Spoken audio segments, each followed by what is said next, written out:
I sat on the balcony with a blanket on my knees and tea in my hands. I watched the world move around me. And for the first time in years, I didn't feel like I was missing anything.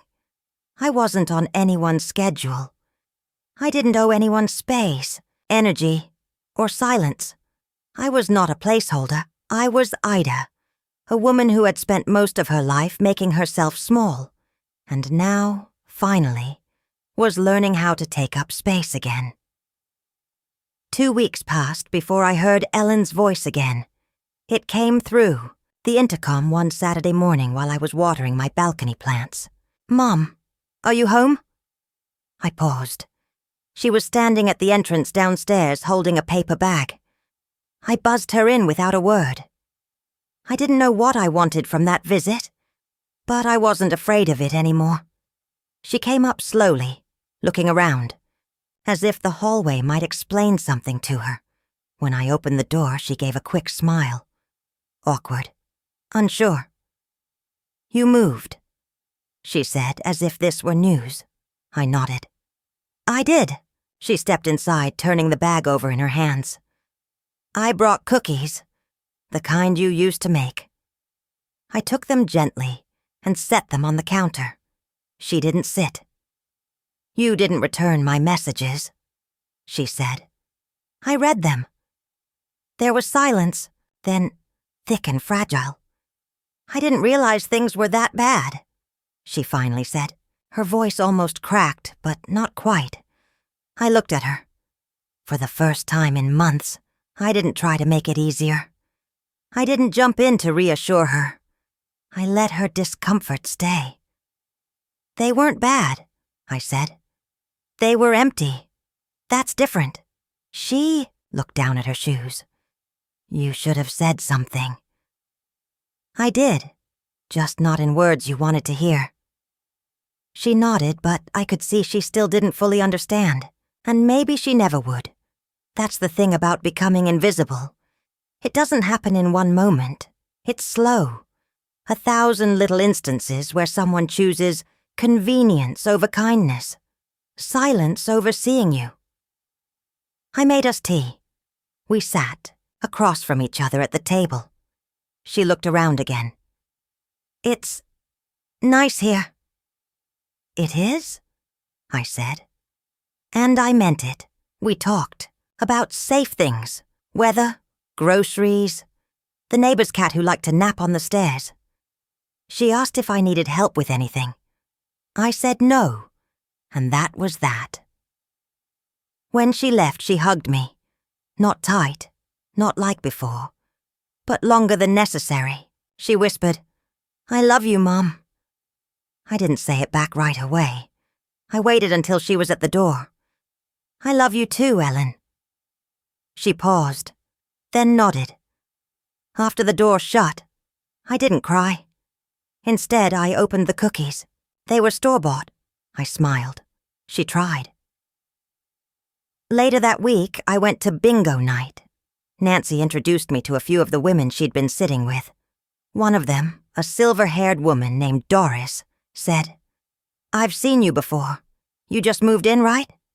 I nodded. She smiled wide. "Well, welcome, and don't be shy about bringing banana bread next time. Nancy says yours is better than hers." I laughed out loud. It felt real, full. That night I sat by the window with a piece of toast and a cup of chamomile. There was no television, no buzzing phone. Just the hum of the streetlights and the distant sound of someone walking a dog. Stillness, but not emptiness. There was a fullness in being left alone now. Not forgotten, but chosen. I had chosen this. My space, my peace. Sometimes healing isn't loud. It's not declarations or dramatic endings. It's the quiet act of reclaiming the hours you once gave away. I used to wonder what would happen if I left. If the world would notice. If I would matter less. But here's what I know now. Silence can be sacred. Solitude can be shelter. And I am not a guest anymore. I am home. When my husband died, I thought the silence in the house would be the worst part. But it wasn't. The worst part was realizing how quickly the world moved on, how the phone stopped ringing, how the casseroles neighbors brought in the first week eventually stopped, how people said, "Call me if you need anything," and then quietly hoped I wouldn't. I sat in that living room for days after his funeral, still listening for his footsteps. I wasn't ready to admit I was alone. Truly, alone. "My daughter, Ellen," called a week later. Her voice was upbeat. "Mom, you shouldn't be alone in that house. Come stay with us for a while. The kids will love it." A while. Such a vague, dangerous little phrase. It gave her an exit if she needed it.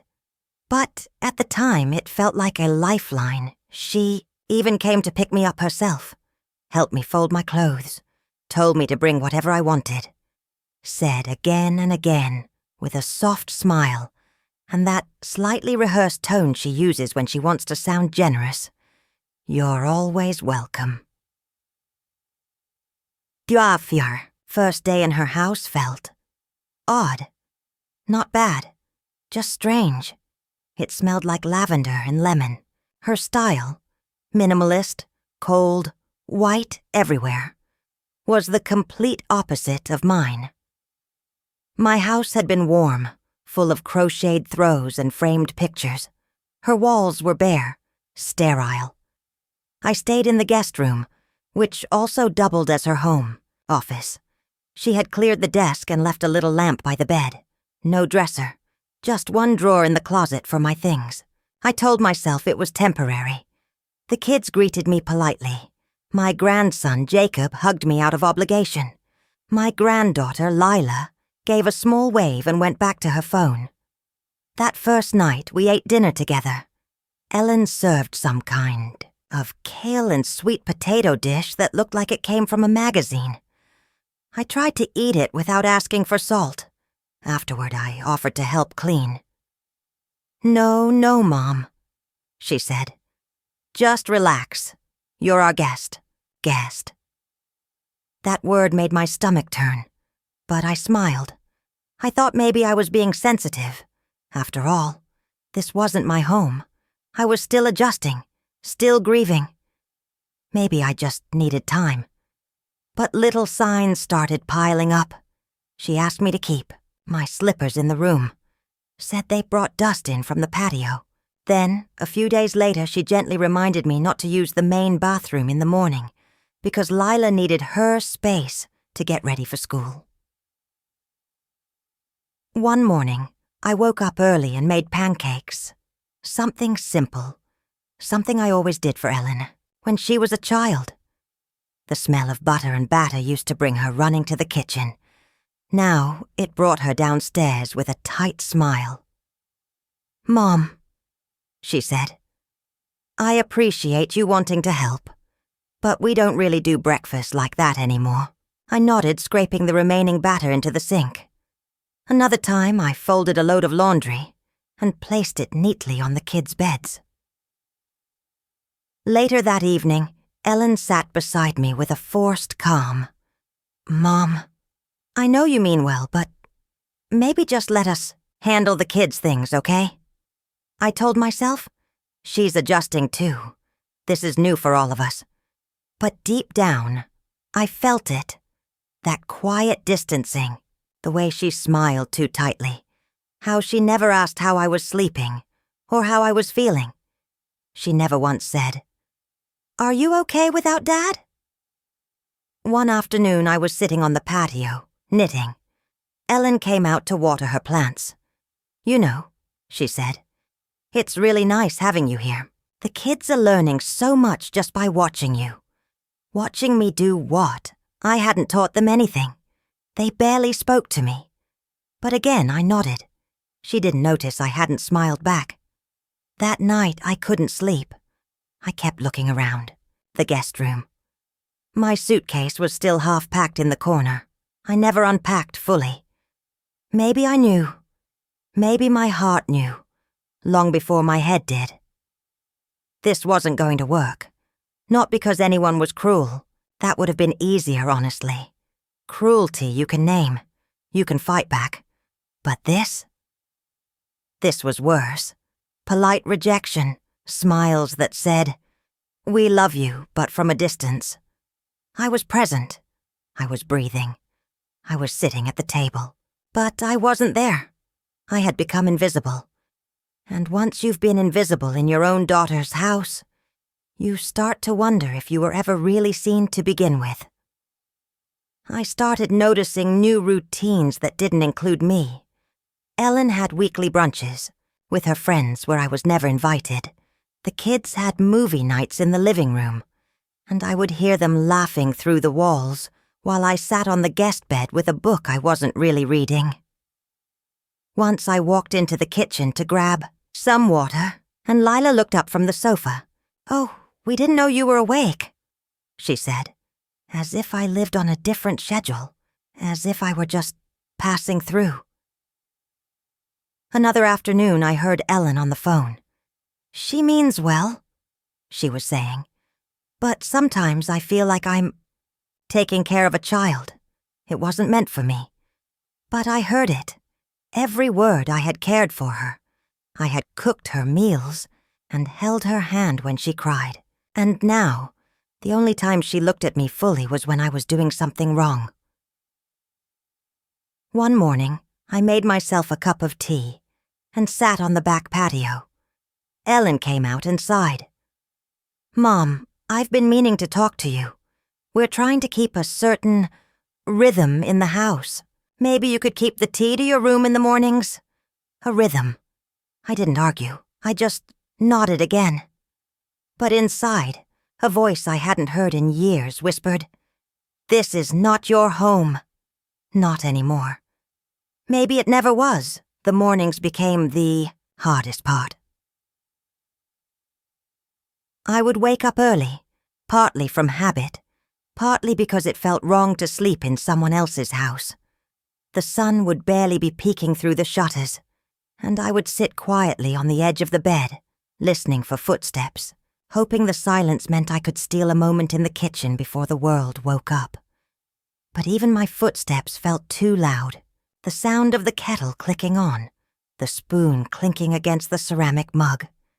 Everything felt like an intrusion. One morning, I heard Ellen sigh deeply as she came down the stairs. She looked at me, sitting at the table with my tea and an old crossword book. She didn't say good morning, just, "Lila's presentation is today. I hope she gets enough sleep next time." I hadn't made a sound, but maybe just existing in the shared space was too much. Later that week, I offered to pick up groceries. I still had my old sedan, and I thought it would be useful. Ellen gave me a tight smile and said, "We usually do delivery now. It's just easier." When I insisted, she finally handed me a list. It had only 5 items. While at the store, I bought some things for myself, too. My favorite tea, the jam I liked, a small bar of dark chocolate. When I put them away in the pantry, I labeled them with a little post-it note, just to avoid confusion. That evening, I noticed the chocolate was gone. Lila was eating it in front of the TV. I didn't say anything. I never did, because I wasn't a guest anymore. I wasn't family either. I was convenient, a placeholder in the background. One night, Ellen's husband, Mark, came home from work. He gave me a curt nod and walked past me. Later, I heard them talking in the kitchen. "She means well," Ellen said. "That phrase again. She's trying," he replied. "But it's been weeks." They didn't know I could hear them. Or maybe they did and didn't care. The next day, Ellen left a folded towel and some shampoo on the bed. "Lila says the smell of your soap is kind of strong. Maybe try this?" That's when it hit me. I was being managed, like a temporary employee who overstayed their contract. That evening I ate dinner after everyone else. No one said anything. The food was still on the stove, but no plate had been made for me. I made one quietly and ate at the kitchen island. I used to make entire meals for my family, roast chickens, stews that simmered for hours, homemade biscuits. No one remembered those. That night, I went back to the guest room and finally unpacked the last of my things, not because I planned to stay, but because I needed to feel real, just for one night. A week later, Ellen brought up the idea of looking at assisted living places, casually, as if she were mentioning a movie we might go see. "It could be good," she said, pouring herself a glass of wine. "They have activities, people your age, and it's independent. You're still on your own." Still on my own. I'd always been on my own. I smiled. "Let me think about it." She seemed relieved. That night, I wrote down the number of a small apartment complex I'd once seen advertised on the bulletin board at the grocery store. I still had my car. I still had my pension. I wasn't helpless, but I had forgotten what it felt like to have a voice. Before going to bed, I walked into the living room. Ellen was curled up on the couch watching a show. I stood there for a moment, waiting for her to look up. She didn't, so I turned and walked back to the guest room. My door creaked when I shut it. I don't know if she noticed, but for the first time in weeks, I felt something settle in me. Not peace, not yet, but clarity. And that was enough to start. I had forgotten my own birthday. That's the thing about grief and displacement. It warps your sense of time. You measure your days not by calendars, but by moments of discomfort, small humiliations, and the quiet calculations you make before speaking up. It was only when I saw the date on a receipt that I remembered. The 14th, my birthday. I didn't expect a cake or a card. But maybe someone would say it. They didn't. At breakfast, Lila scrolled on her phone and chewed dry toast.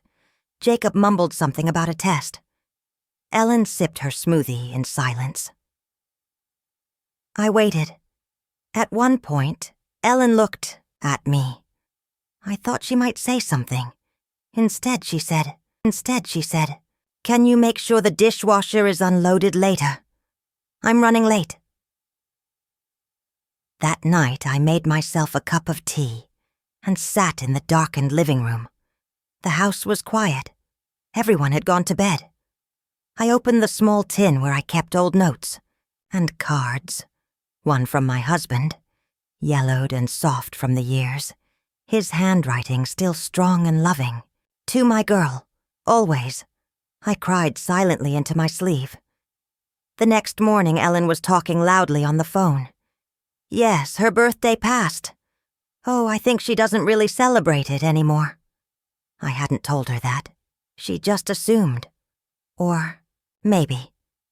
It was easier than admitting she forgot. I took a long walk that day, down the hill, past the community garden, to the bus stop I used to take Jacob to when he was in preschool. Nobody noticed I was gone. When I returned, my tea was gone from the pantry.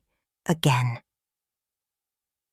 Later that week, I overheard Ellen planning a weekend getaway with Mark. "We'll just leave the kids with her," she said. "She's here anyway. Might as well. Be useful." Useful. That word stuck like a splinter under the skin. When Friday came, they left without much of a goodbye.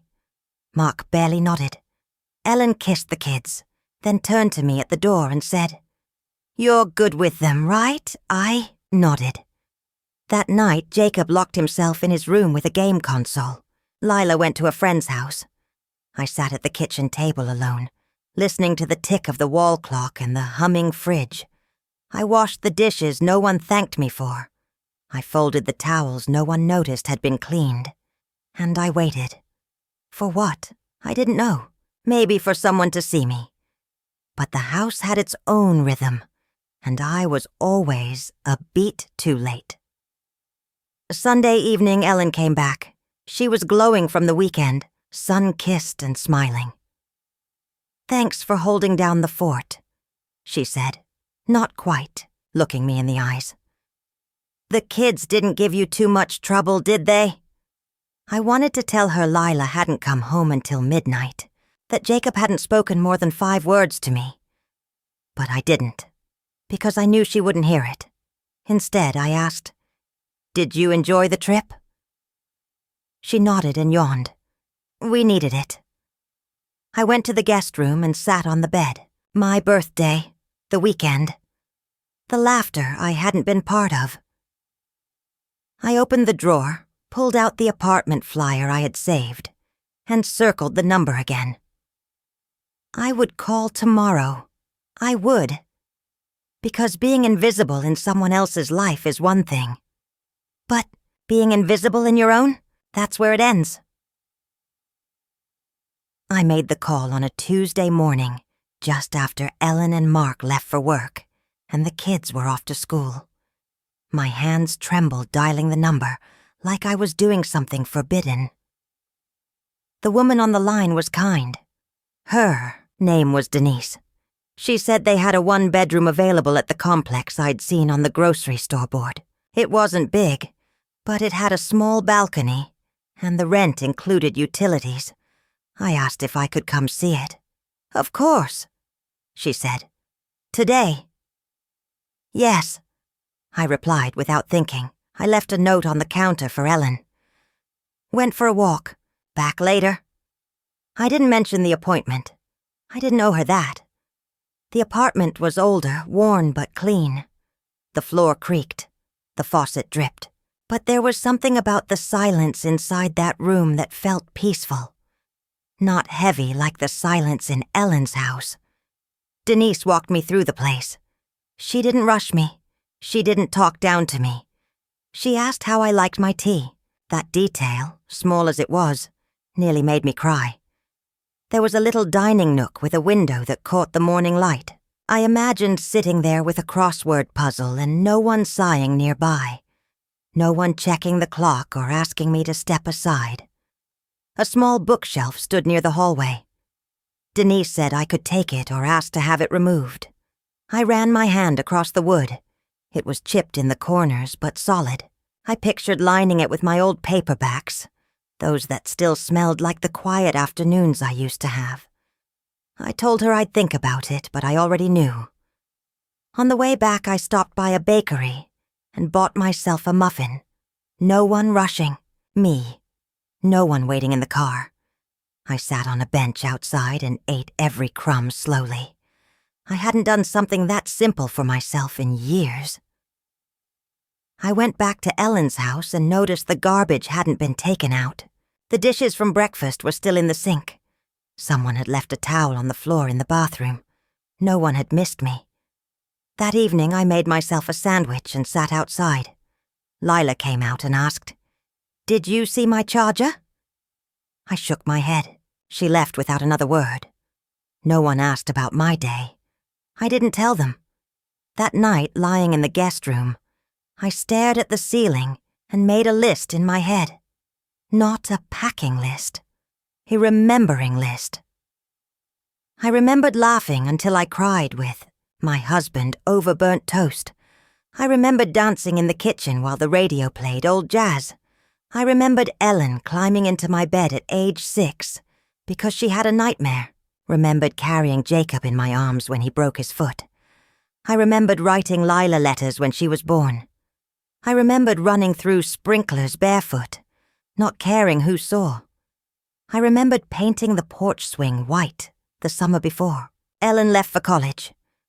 I remembered baking cookies for the church fundraiser and the way everyone smiled. I remembered being needed. I remembered being wanted. I wasn't that woman anymore. Not in this house. And maybe, just maybe, I deserved to be more than tolerated. The next morning, Ellen found me folding a box of winter clothes. "Spring cleaning?" she asked. "No," I said, "just organizing." She looked at the box. You don't need all that stuff, Mom. I know. She didn't press further. Maybe she didn't care to, or maybe she already knew. I didn't need her permission. That afternoon, I sat outside again with my notebook. I wrote down the number for the apartment complex. Then I wrote down my new address. I underlined it. I stared at it for a long time. 2 days later, I went back to the complex and signed the lease. Denise gave me the keys and a small welcome packet with a list of activities. Bingo nights, gardening clubs, movie evenings. I don't know if I'll go to any of them. But just knowing they were there made me feel something I hadn't felt in a long time. Possibility. I hadn't signed my name to anything in months. The feeling was surreal. It made my breath catch, in my throat. I was doing something for myself. Finally. When I got back to Ellen's, I began packing the small things. Quietly. No ceremony, no boxes in the hallway, just the things that still felt like mine. I folded my sweaters. I took the framed photo of my husband from the nightstand. I slipped my favorite mug from the back of the cabinet into my purse. That night, Ellen called from the living room. Mom, we're ordering Thai. You want anything? No, thank you, I said. She didn't ask why, and I didn't explain because something had shifted inside me.